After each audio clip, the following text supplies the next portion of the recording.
Hello, mate. Come in. Fire's roaring, look. Lovely. Well, it's nearly Christmas, the fire's on, and we've got a story of a very special old carp, haven't we, Tal? We're doing this slippery old seal story, aren't we? I think we should probably give a little bit of background, because it's not any old carp, was it? You know, it was a rare one, special one. And lived in a lake, little pool. By the time I came around to fishing for it properly, there was only 2 carp in there. Well, it sort of changed over time. There was 2, then there was 3, then there was 2, and they were 2 different ones to the original ones. It's an odd story.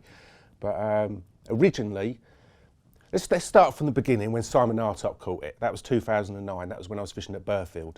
And I was aware that Simon was fishing. I know the area well. It's the lower part of the Colne Valley, Staines area. And when Simon caught it, it was again, I keep using the word special, but it was, it was unknown pretty much at the time. 46 pounds. And like I say, I was fishing Burfield that year, but in between my trips to Burfield, I started looking around there. Didn't take me long to find out where it was, sort of thing, And it was funny because at the time there was a lot of people showing a lot of interest, asking about, trying to find out where it was. It was only with a little bit of luck that I found out about it myself. But I walked it a fair bit. What I should say at this point is it's only a small pool, very, very sheltered, lots of tall trees all the way around it, willows. So you'd get a lot of willow fluff on the surface, but on top of that you got a lot of duckweed as well. In fact, a lot of the time there was no wind on the lake at all, so the whole surface would be covered. So actually seeing the carp in the water was really, really difficult as well. Really poor water quality for the bulk of the year.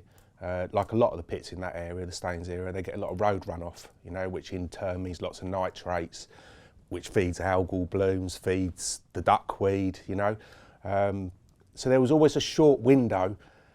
That fish only ever done 4 captures in the years that I knew about. Only done 4 captures, and 3 of those were in May and 1 was in June. So that sort of tells you something. Do you know what I mean? And that time of the year, late spring, was when it was a different type of duckweed. Most people, when I say duckweed, they imagine the lime green little leaf stuff. You can flick a PVA bag through it, can't you? If it's spread out enough, you can even sink your line through it. This wasn't your normal duckweed. This was ivy duckweed, or star leaf duckweed is another name they call it. And that type of duckweed, it first grows on the bottom.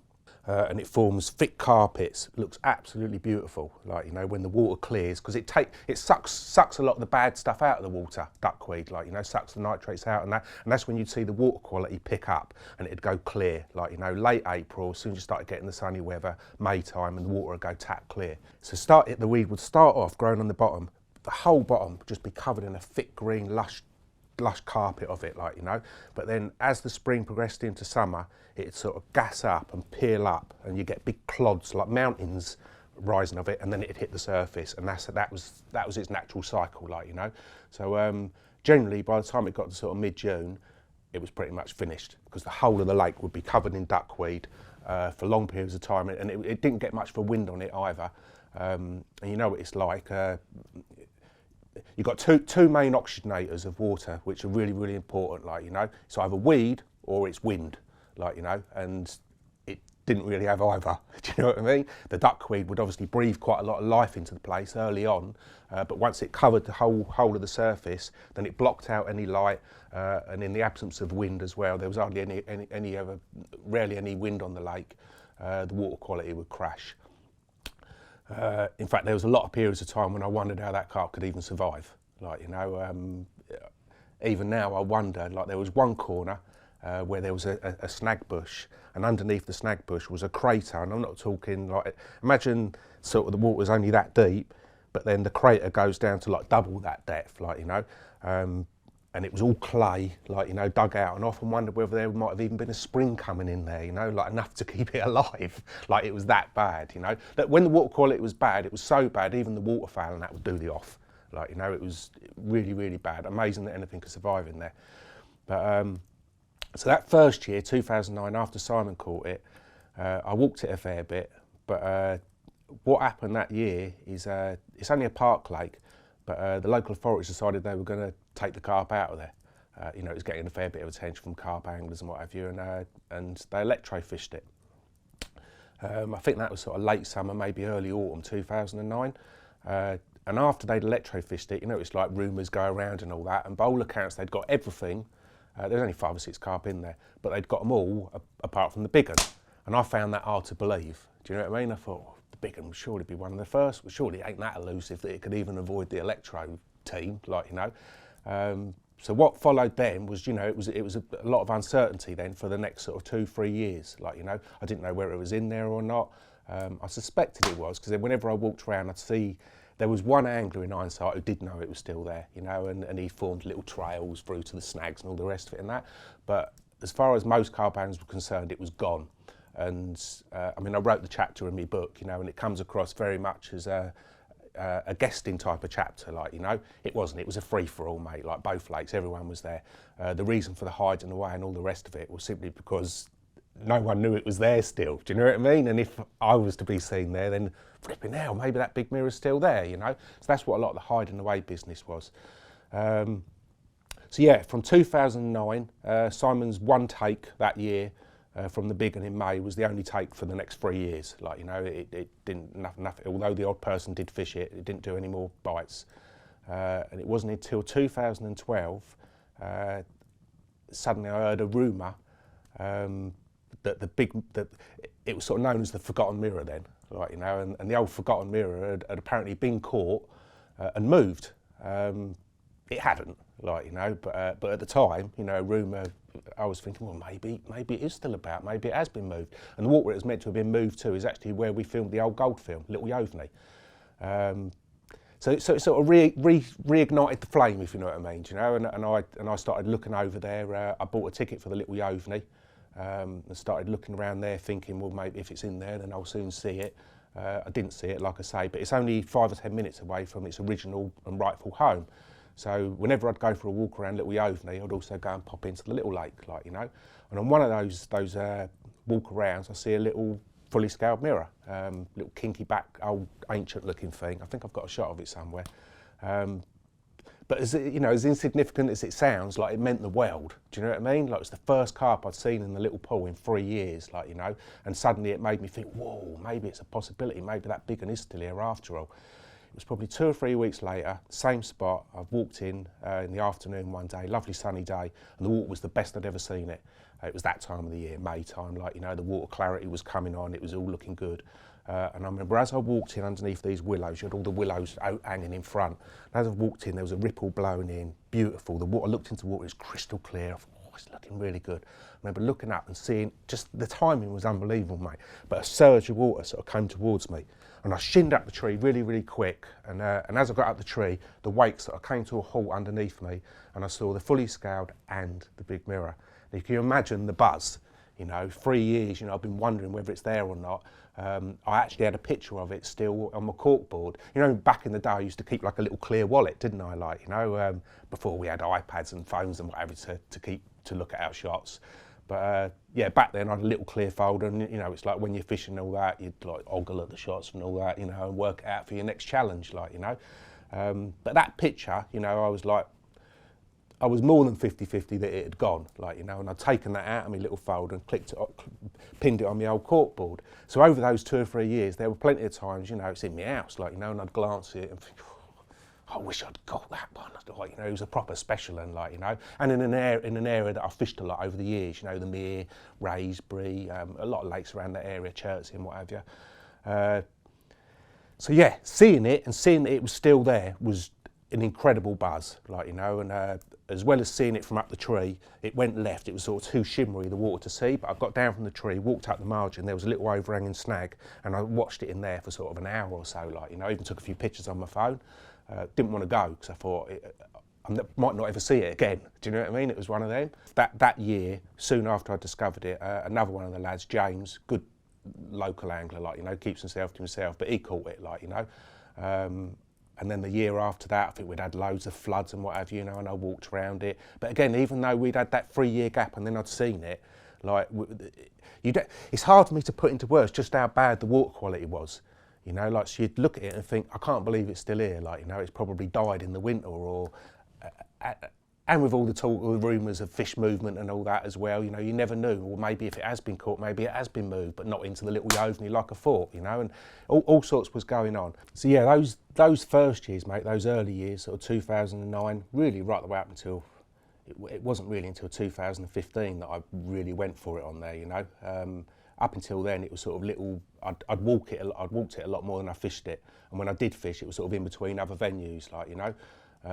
And it was always the same. You felt a million miles away from it. You know, you always had those doubts, like, you know, is it still here or not? Isn't it? You know, there was a lot of uncertainty surrounding it, like, you know, all the time. But 2015, I remember there was one area that I knew it as the bus shelter. And to the right of it was a big set of snags, and you had an island in front, and that was one of its favourite haunts. Earlier on I mentioned that crater dug into the bottom there, that was underneath those bushes. But the bushes sort of come out a long way, it was all horrible, rank, leafy, choddy. It was like a compost heap, 90% of the bottom of that lake. More than that, 95% of it was just awful, like, you know, all branches poking out the bottom and that, you know, hard to get presentation, deoxygenated, dead silt, do you know what I mean? Everything about it was horrible. But this particular area was obviously an area it liked a lot, but you couldn't fish to it from that bus shelter. You could fish in front of the bus shelter, but you couldn't get round the corner. So I'd eyed it up a lot over those years from the island, and always thought, well, from the island, it's going to be facing those snags, and that'd be perfect.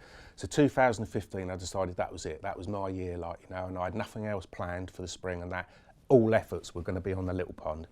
And it was sort of mid-April when I boated out to that little island, made myself a little bit of an area where I could put my bivvy up, like, you know, done a little bit of trimming along the front of the snags, and I dropped in at the end of April. I remember I left one branch hanging just in case. I mean, no one was going to do the same as me, but just in case someone did decide to do that, had the same idea, you couldn't get to the spot, like, you know.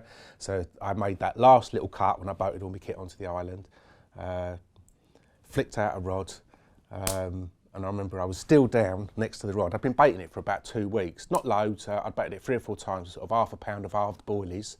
So it doesn't sound a lot of bait, but there was only 2 carp in there. And bait would go off very easily in there as well. That was something I was well aware of, like, you know. But yeah, a few half boilies and a tin of corn, like, you know, on each occasion. So come round to when I've come to fish and all that, and I've got a rod in position. And there was dog walkers walked around it all the time and what have you, and other anglers, because the long lake next door was quite busy. So I didn't want my rod to be seen, do you know what I mean? The chance of anyone seeing it was remote anyway, but I didn't want it to be seen. So I was down there, like, I collected some ivy and some branches and that, and I was poking it all in next to the rod. So I'm right alongside the rod, and suddenly it goes, and it was almost like caught the line, do you know what I mean? I stepped back from it, like, couldn't believe that it was a bite, like, you know? But it was, and I picked up the rod, a couple of lunges and that, it swam towards me really, really quickly, and it turned out to be a little common. And it's funny because up until then, I knew of 2 carp in there, that fully scaled mirror that I earlier mentioned, and obviously the big one. But it turned out that the fully scaled mirror had been found dead in the winter months, and not in the little pool either, in the lake next door. It had probably flooded over or something and got into there, like, you know. So this little common was a surprise, like, you know. But in hindsight, you know, there was occasions where I remember once climbing up a tree, and as I climbed, I heard one lop out. You know, and I knew that the fully scaled and the mirror was off to the right, and it didn't make sense. It was over here to the left, you know. So in hindsight, that little common had been there all along. But anyway, here it was on me mat, not a big carp, double, 12.5 pounds he was. I weighed him, like, you know what I mean, because he was very, very special, like, you know. But yeah, and with that, you know, my confidence went up a lot, like, you know, I caught him on a boilie. But you can imagine, like, you know, I've just, with one bite, I've just caught half the lake stock, like, you know, it's a huge step forwards, you know, and from that point on, I felt like I was getting somewhere.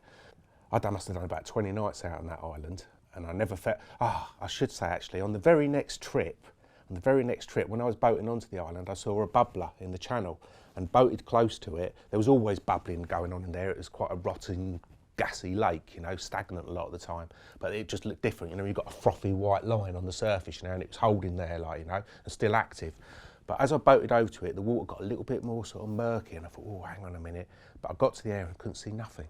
And I kept boating, and then, you know, you just sort of turn around and it was following me. Slippery was following me, but with the little common, the common that had been on my mat only a few days earlier, like, you know, and it was stuck to its side. So they were like right tight to each other. You know, you don't even want to look. The boat sort of just drifted, come to a halt on its own, and they went past me and went up to the snags.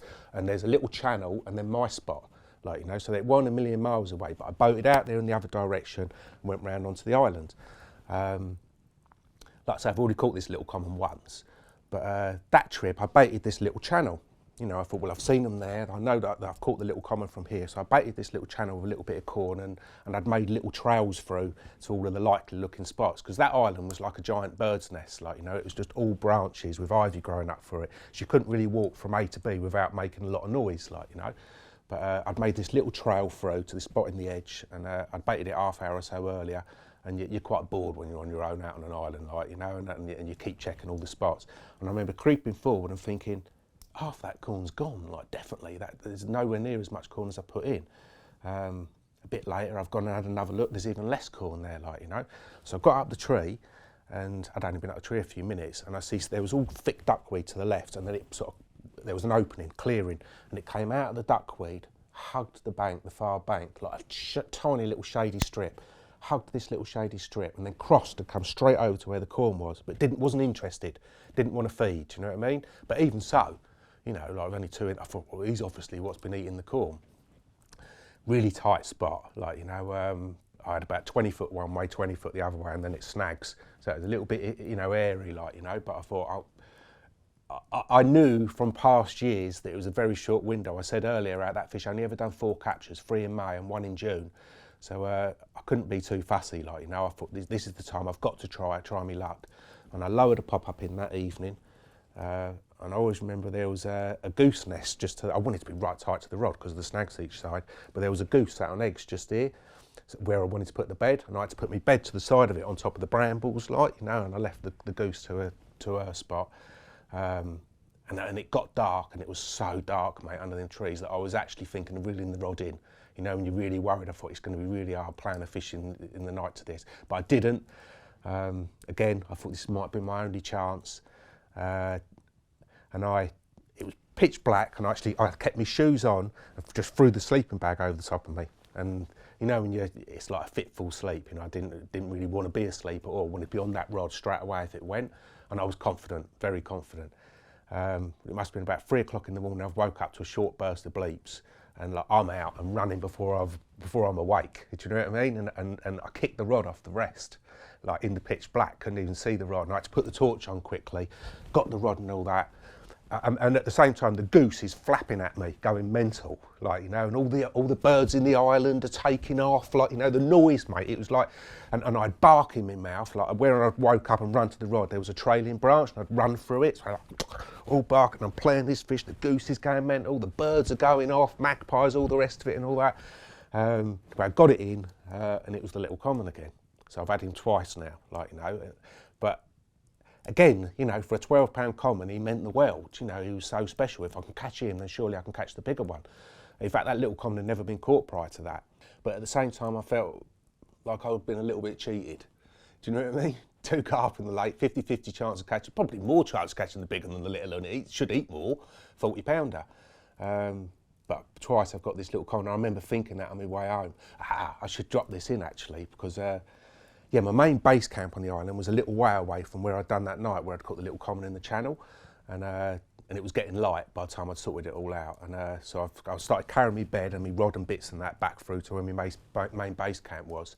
And what I haven't mentioned is the rats. Mate, it was mad because I'd never seen any on the bank, like, you know, but on the island it would come alive with them at night, and it was all, like I say, it was a giant bird's nest, the island, all matted branches and twigs falling off of the willows. And then all ivy growing through it. So you'd be sat like on your bed chair and that as it's getting dark, and you'd see the old ivy start rustling, getting closer and closer to you, like, you know. But they were that bad that I'd got into the habit of hanging all my kit up in the tree, even the tea kit, you know, milk, everything, like kettle. You never know, they might pee in it or something, like, you know. So it was all hung up in the trees.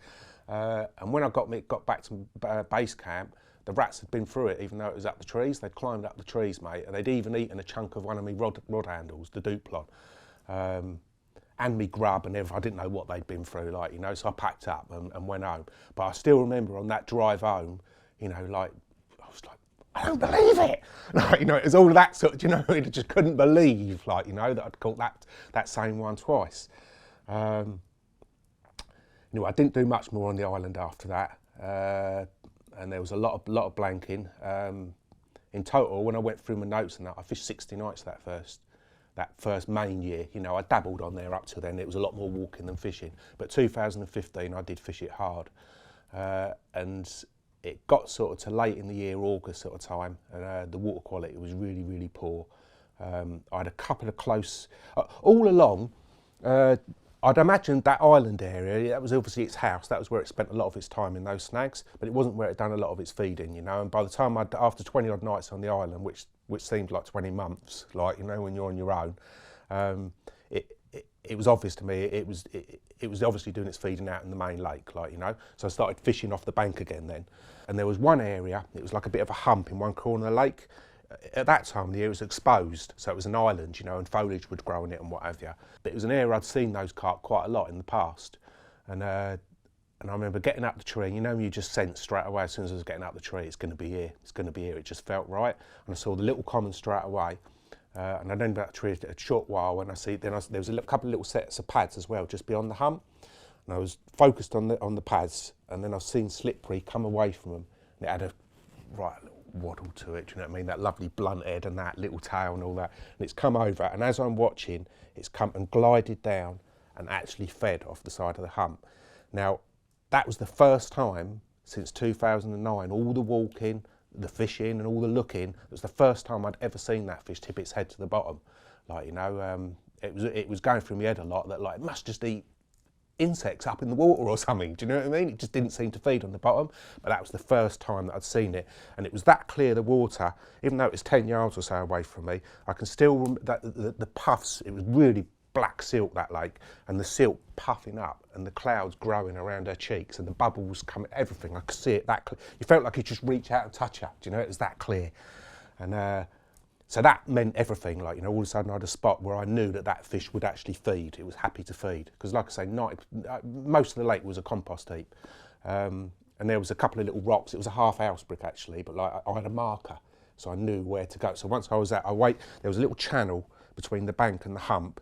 It was only about that much water, but it was about that much silt, you know what I mean? It was up to the top of my chest waders and you were wading through silt, and then you got onto this little hump, got out there and found where the little half house brick was, and that was the best spot off the side of the hump. But it was very choddy at the time, you know, even though it had fed there. But over time I baited that spot, the birds fed there and what have you, and I never saw a carp feed there at all. And it sort of cleaned up a fair bit. I should actually point out as well, that same trip, like you do, after seeing the big one drop down there and feed, I dropped in there for a couple of nights. And I can remember the duckweed, the wind blew down my end and the duckweed all collected around it. The only way you'd ever get a rig out when it was like that, I used to have a roach pole. She'd put a few sections of roach pole together, lay it on the surface and create a window, like, you know, a bit like I did in the Edge film at Twynursh, like, you know. Anyway, it was early in the morning, about 7 o'clock in the morning, and it'd been quite chilly the previous 2 mornings. But that morning, the sun came out, it was quite bright, and I got tufted. Like, you know, rare to even have tufties anywhere at that time of the year, but on there, they seemed to stay there through the winter, through the summer months, a breeding pair, like, you know. But I got tufted, a couple of bleeps, I've looked out, and there's a guilty looking tufty sat over my spot in amongst the duckweed. I've got to go out and redo my rod now, like, you know. It's only early in the morning, so there weren't any dog walks about and that. So I've gone out there, wiped the old window, I've got the rod laid down next to me with the rig ready to lower in, made the window and that, put the pole down, and I'm like that, stood there, just lowering the rig onto the spot, and slippery swum through. It actually swum through. I'm talking a hole, just not brolly sized or something, do you know what I mean? But it swum through, and it actually looked at me as it went through, and I just froze, and my rig is sort of dangling that far below the surface, like, you know, as the weed's closing up again. Long story short, mate, I never see it go near that hump again for the next 2 or 3 weeks. Like, you know, whether that was because of me or just something else, like, you know, but it never went there again. And I remember I'd gone for a walk around a couple of other lakes, not too far from there with Nick, my mate. And on the way back, we stopped in. The traffic was a bit heavy, so we stopped off for a look. And it was typical, because like I've seen a little bit of rocking out in the open water. I knew that fish's character so well, I only had to see a little bit. There's only 2 carp in the lake, you know. And as far as other fish, there was probably, you know, 4 eels, 2 jackpike, 10 roach, you know, there was next to nothing in there. It was a seriously low stock. So I've seen this little bit of rocking and that, and knew as I'm getting up the willow, that's going to be it. Nick's still on the bank. And I've got up the tree and I've seen her, and she was swimming so slow. It was like, when she swam, it was like there was no movement on her fins. Just like she would glide, but really the tail was going like that. Do you know what I mean? The slowest, probably due to lower oxygen levels or whatever, I don't know, just its character maybe. But it's come over, and as I've watched, it's got closer and closer. I thought, surely it's not going to, and it dropped on the spot where I've been baiting over the previous 2 weeks, 2 or 3 weeks. Only ever hemp, never put nothing else down there apart from maybe the odd crushed, chewed up tigers, but it was just small stuff. And I've got down from the tree, whispered to Nick what I've just seen, and the willows are overhanging. And as we're crouched down low, and I'm looking directly at the spot, and there's always bubbling on that lake. But I knew that this was it, because I've just come down from the tree, you know, and there's little fine bubbling coming up over the spot. And as we're looking, it actually went and just flopped out on the money, like, you know. I'm like, oh my God. So we drove, I've gone home, got all my kit ready that night. I was back there before it was even light in the morning, like, you know. Waited until it was light enough. I didn't want to wade out there in the dark or doing it. I wanted to get it bang on the money. It was only one rod. Like, there was no other spot, nothing else existed. Not in my mind anyway. That was it. It was all about that one spot. I knew I wanted the one rod. And once it was light enough, and I've been up and down the tree a few times, I checked the coast was clear, it was all safe. Got the rod lowered in. So I'm all done by sort of, I don't know, 8 o'clock in the morning at the latest, like, you know. Long day, long wait and all that, and it wasn't until, but there was some lovely reeds at the front of the swim, and I could walk into these reeds and you could look and see most of the lake from there, and you had a really good view over the hump that I was fishing. And it was about 6:30 in the evening, and I'm stood in the reeds looking, like, you know, and I've seen the first little cluster of pinprick bubbles, another little cluster, definite fish, like, you know. I've stepped back, got in the old chest, you knew what was coming, got in the chest. They've only been in the chesties 2 or 3 minutes, like, I'm sat there waiting, I'm shaking, like, you know, and it's melted off. Bow wave's gone, this big surge away from the back of the hump, like, you know. And I used to wave my net out onto the hump, because I had to, you couldn't play the fish from where I was. Like, you know, you had a hump in front of you, reeds here, a hump in front of you, and a little channel to get onto the hump, and my spot was off the left side of the hump. So I had the rod as far left as I could get. It was all trees and that, like, you know, on the bank there. It was hard to get the rod any further left, and the tip up in the air, and the line almost going across the edge of the hump and onto the spot. So once I'm in, like, I've had to just run straight through the silty water and all that, out onto the hump, the net's already out there in place. But I knew, mate, like, once I was halfway out there from the tapping and all that, like, you know, it wasn't a bit, it was the little end again for the 3rd time. Like, you know, it was up, it's like someone repeatedly tossing a coin in front of you and it just comes up heads every single time. Do you know what I mean? Like, and you've chosen tails, like, you know, just didn't make sense, like, you know. The water quality really, obviously, I'd done another 2 or 3 nights on the spot, you know, I kept baiting and all that, like, you know, but it was over, like, you know. At the end of the day, that little common was the decoy, you know, and you needed that fish. It was slippery as mate. Like I said earlier on in the story, you know, there was one occasion when I was on the boat and they were glued to each other. And a lot of they were, you know, swimming so tight to each other that you knew that if you'd caught that little common, then there's a high chance that you spooked the big one. It's going to be close by. And I think that's what happened then. Like, I didn't see it again that year. The water quality went really, really bad. But I didn't want to give up. And I remember I was still boating it and that, you know, like looking for any type of a window, anything, just a little clearing, anything, you know, to keep you going. But it was around that time I got my racing ticket. And that was a long wait, 8-year wait, like, you know, and a big old carp, biggest in the country, the parrot, like, you know. So I decided then, like, you know, it'd probably do me the world of good anyway, you know, because it wasn't your normal type of carp fishing. It was in a different world completely to what you'd normally be doing. And I went off to Wazin. I had a lovely time there, and that's where I stayed. I fished there the rest of that year, all of 2016. Got lucky with a parrot in 2017. And you know where my next stop was, like, you know, straight back to the slippery ponds. And on my first walk around back there, I saw slippery. I actually saw it in the channel come through. But up until then, you can imagine, like, you know, having caught that little common off the side of the hump, which is a different part of the lake, and having seen the big one, old slippery feed there, you know, that was always going to be my return spot, like, you know. But seeing slippery in this channel behind the island kind of threw me for a bit. So I'd done a night on the island, and while I was on the island that evening, I didn't see the fish. You know, at that time of the year, the willow trailers were all hanging. It's all willows all around the lake and on the island, but they were leafless still. You know, only just starting to bud. And I didn't see the fish, but I've seen a big set of rings. You know, I've just missed it, like, you know. But they were that heavy, that big, the rings, that I thought that was probably slippery. That was the big one. And I got off the island that night. I only done the one night on there. It was the following evening.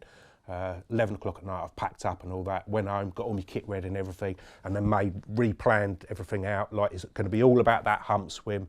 I know that that's a spot that's slippery, at the very least tips her head to the bottom, like, you know, that'll do me. So the following morning, I've got back to the lake, I'm all set up in there, and that's where I concentrated from that point on. So we're 2017 now. I should really enforce the bit about how tricky the lake was to fish at times because of the duckweed. You know, so I went through quite a long period of time on there where I felt that really I just needed the windows where I could actually have rigs in the areas where she was doing her thing, you know, and showing or feed, you know, and maybe I'd have a chance. But I remember getting that opportunity that spring, and quite a good wind blew up, you know, and actually cleared, pushed all the duckweed into the bays, and there was a chop on the water. And over the course of a few days, I saw Slippery and the Little Common repeatedly rolling, and I had rigs right where she was, and had decent presentation at that time on the bottom. The bottom was quite good, and just, you know, like, you know, one night I had a white pup up on, you know, I started off with fish meals like you do. I went through all of my edges on there, mate, you know, like mixed herbs, Nouvelle Fizz, you know, all the different real good old school flavours and that, like, you know, because that went through my head as well. I was starting to think to myself, mate, she just didn't seem to even know that boilies were there when she passed them. Do you know what I mean? It was like, so I thought maybe it's something else. But it wasn't, you know, most of the time she was feeding on naturals, that's what it was. So she just ignored boilies, like, you know, and tigers, like, you know. But I can remember that feeling really, really close for 3 or 4 nights on the trot, just doing the overnighters. And you imagine you just get your rods out, and like, or as you're setting up and that, and she'd lop out, like, you know, right there in the most open bit of water as well. And you cast out, get choddies out there, fine and all that, but just couldn't get a take. So, you know, already I was doubting that boilies were the way forward on there, you know. And obviously, you know, the obvious thing to do is use naturals, like maggots or something. But because of the nature of the lake, you know, the duckweed, which wasn't just on the surface, in a lot of areas it covered the bottom as well, you know, presentation wasn't really good for bottom baits, you know. It was a choddy or nothing, or zigs. And I tried zigs. I've done everything, like, you know, over the time that I fished it. But I can remember it got to the point where there was one time I was up the tree, and it was on the inside of the hump, and I've seen the Little Common feeding, and while I'm watching, Slippery's coming, and actually the Little Common stopped feeding and went further up the margin. And it was only a short while later, Slippery's coming and went to the exact same spot where the Little Common was, like, you know, clearly eating something off the bottom. But I can remember that trip that it'd been really breezy, and the willows were all blowing in the wind, and there was loads of little caterpillars and bugs all over my kit, you know. Maybe that's what she was feeding, or maybe it was caddis, I don't know. There's another, there was a lot of bladder snails in there, lots of little snails, like, you know, she obviously fed on those as well. But whatever, it was naturals, you know, and although I got a tiger nut lowered in there with a little pinch of hemp around it, really choddy ground. Like, you know, you had to sort of weigh that and make, you know, you'd only have a spot like that to lower onto where you had decent enough presentation. But it was all perfect, and the next time that she came through, it was like it wasn't even there, you know, just ignored it. So I think it just got to the point in the end where I just thought, you know, I've got to try naturals, I've got to use naturals. And rather than use maggots, which I felt would sort of crawl away into all the chod and leaf litter on the bottom, casters, like, you know. Nowadays, I'm sort of quite known for using the casters, you know. This was the first time, the first big fish that I'd ever fished for with them. And I remember I ordered them from my swim online, like, you know, I ordered half a gallon, and that's so they were at home waiting for me when I got home. Got back to the lake, like, you know, and over the course of the next 2 or 3 days, I used all of that half a gallon on my spot off the side of the hump, and the Little Common just kept coming back and forth, back and forth. It'd do a big arc, come around to the spot, and it was only shallow right tight to the hump. It got shallow, obviously, the further up the ledge you went, but its tail would actually be clipping the surface, like spiraling around, you know what I mean? Absolutely pigging them out. I'd never seen a reaction like it on the little pool. And so suddenly I felt I've got the answer, I've got it. But imagine I've already caught that Little Common 3 times, and I'm gonna catch him again. And he's the decoy, like, you know? So I knew that if I could keep that Little Common coming and keep those casters going in and do it for a decent period of time, then there was every chance that the mirror would turn up as well. I never did see the mirror feeding there, but I saw the common over and over and over again, troughing on those casters. And it got to the point where the bottom was all cratered out, you know, clean. Originally, I'd had to use like a rotary leg, a rotary setup, but because there was a couple of sets of pads in only 20 foot out from the side of the hump, I was tying the leads on, like, you know, so I had like a gorilla ring on the bottom of the lead core, like, you know, and then just tying the lead onto that. And you had to do that because I can remember the first time I just tied a lead directly on. And as I've lowered onto the spot, it was silty then, but clean. And as I've lowered onto the spot, I can see, this was with the tigers earlier on, and I can see my 2 tigers sat there. So now I've got the rod tucked under my arm, and I've got my bait in that pouch, and I'm putting tiny little bits around it. And as I'm looking, the 2 tigers went, gone. Like, what's happened there? Like, and I lifted it out, loaded it in again, perfect, they're laying there. Started to do it again, gone. And there was like a crust on top of the silt, and the lead would fall through it and drag the hook bait with it. But now, like moving on a little bit, I've been baiting for a little while as well, and as well as the casters, I was obviously putting in a little bit of hemp and that. And do you remember those tiny little gritty sea snails that you can get? I don't think they're food, they're more just like a, well, I'd be surprised if they eat them. They're as hard as nails, aren't they? Like, you know, they're like little bits of concrete. But they smelt nice, they tasted of the seaside, do you know what I mean? So I was putting that in as well. And on an otherwise black, dark bottom, it sort of gave it a little bit of a glow, like, you know, and I felt it sort of helped to firm it up a little bit as well. But over time, the spot got better and better until eventually I could just tie the lead on directly, bonk, and it was on the spot, lovely. And by now I'm using the casters, and it was all new to me then, you know, so I've got the Drennan rubber casters, like, you know, and I'm figuring out how to use them, like, you know. Started off with a very small look, you know, never actually putting the rig in, but I'm just playing on the bank, different things. But in the end I came out with that little caster cluster, because that way I could use a sizable look, like, you know, and I had a size 6. Back then I just fished them on a hair to begin with, and with a size 6 gripper. So I've got it all sorted. I've got the common visiting regular, and I'm just biding my time, and I'm waiting until I'm pretty sure that the big mirror's fed before dropping in. And it wasn't until sort of end of May that I dropped in and done my first night on there. And prior to that, what I'd been doing, I'd been fishing on the long lake next door to it, just so I could keep an eye out. Because you always had people, the long lake was quite popular. You had a lot of anglers on there, not so much the little lake, because most people didn't even know the big mirror was still there. But the odd person had an inkling, like, you know, and you had to be careful because you get people walk around and they put out a couple of kilos of boilies, which were never ever being eaten. They'd rot, like, you know. Maybe that was after the reason it never ate boilies, because every time it was just so used to seeing rotten ones everywhere. But so I was always guarding my spot, you know, over that period of time. I'm baiting with casters pretty much every day, casters and then bit of that snail and what have you, and I'm just guarding the spot until I felt it was right to fish it. And it wasn't until the end of the May that I dropped in for the first night.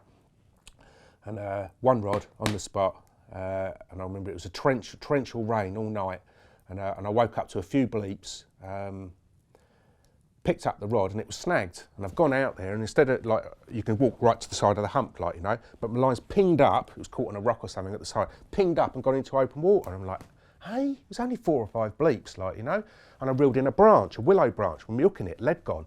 I'm thinking, oh no, was that a chance? Was that buzzer was faulty on the bank, probably because of the rain. It had been really, really heavy rain all night.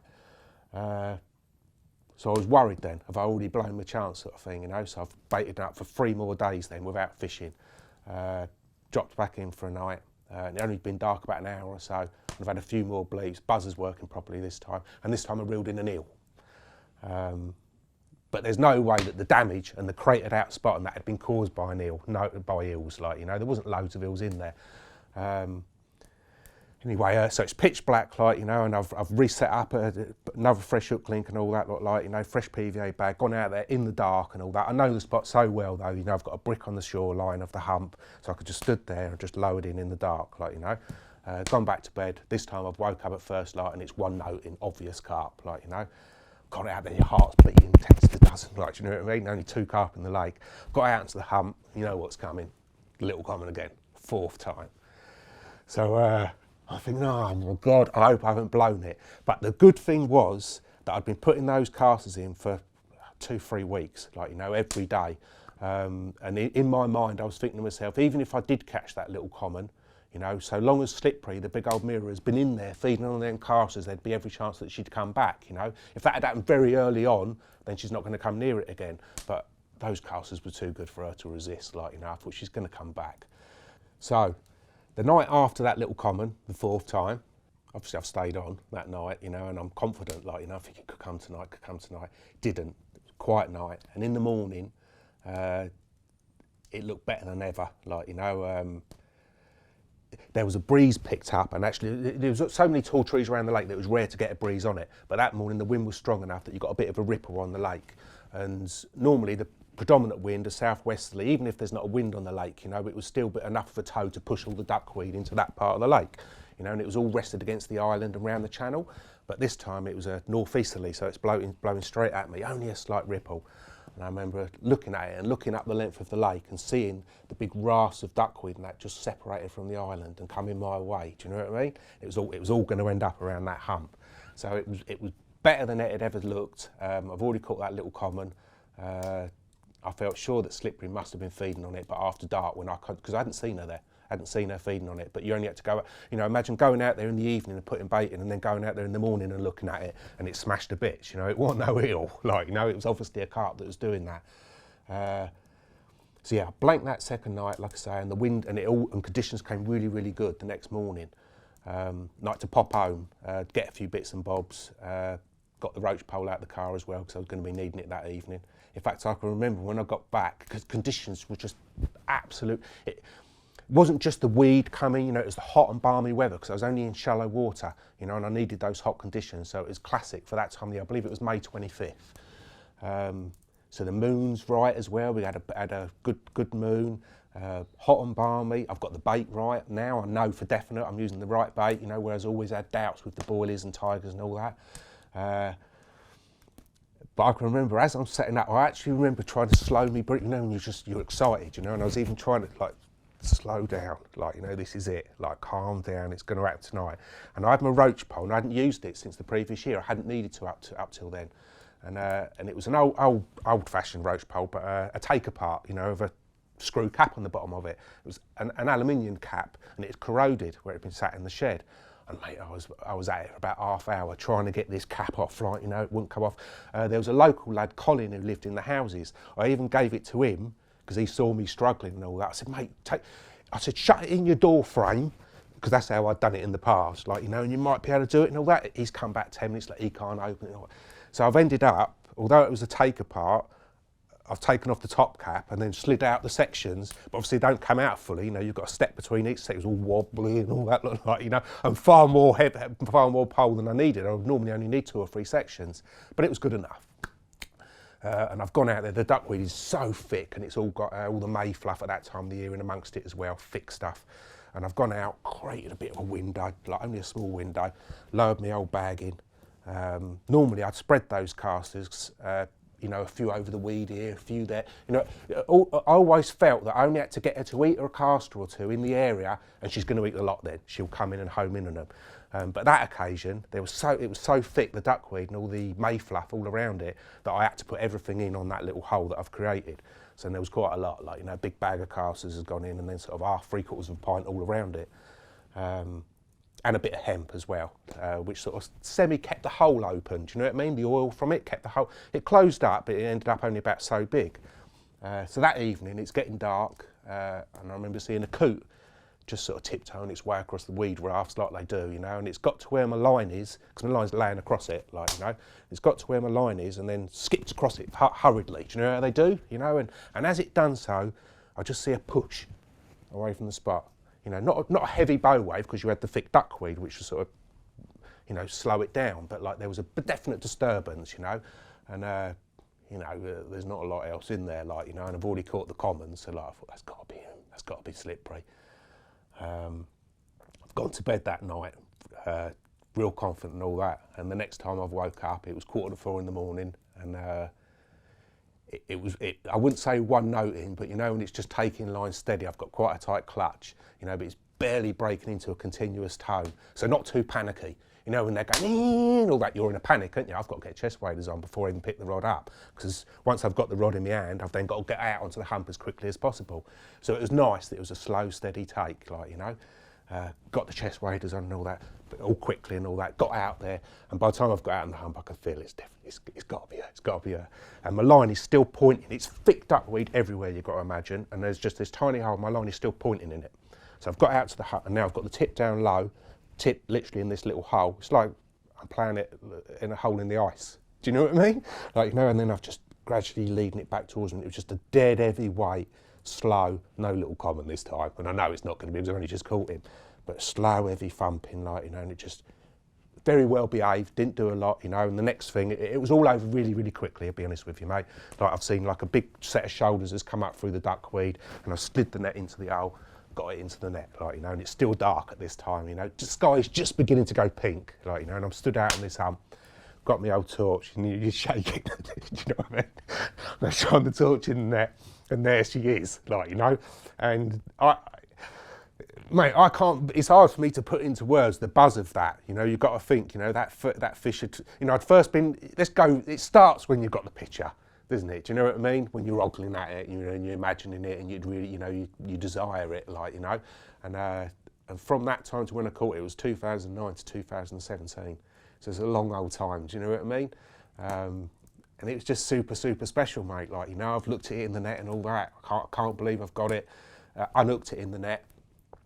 I slipped it into a sack, but then left the net. I poked first of all, I've just poked the pole into the side of the hump, like, you know, so she's resting in the same hole that I've caught her from. But yeah, once I've got the hook out and all that lot, like, rather than actually just put it in a sack, I've actually put the sack in the net, like, do you know what I mean? Just in case there weren't going to be no slippery old Houdini business with that one, like, I wasn't losing that one. Yeah, it was just beautiful, mate. You know, one of them mornings, like, you know, first light and all that, you're absolutely buzzing. I rang Nick, like, you know, Nick knew full well how much that fish meant to me. Nick had supplied the roach pole. It was funny, his neighbours was moving and they had a skip and it was in the skip and he actually rang me, like, you know, so, do you want it? And that's where the roach pole came from, like, you know. Yeah, Nick's come down. There was one other lad on the lake, James. He was at the other end doing his own thing. Like, you know, I went round and got James. I think James was quite surprised. Like, you know, you ain't going to believe it, mate, I've got him. You are joking, like, you know. And they both came round and done me mega pictures. Proper cemented it as one of my most memorable captures ever, mate. Like, you know. And that's the slippery old seal. But I think that at that time, that was its first capture in 4 years. As far as I know, the pool didn't do a bite for the next 3 years, even though it was known about by now, you know what I mean? I kept it all pretty low. It wasn't like, I don't think I'd done anything on it until I wrote my book, actually. But obviously the locals knew, like, it was still there and it'd been out. But yeah, mate, that's the story of the slippery old seal. And I think the little common came out again, and then I believe it was, I can't remember if it was 2020 or 2021, but she passed away. Then, like, you know, she was obviously a very old carp anyway, and slippery was no more, like, you know. But so yeah, you think it hadn't been out for 4 years prior to me and another 3 years after me. Special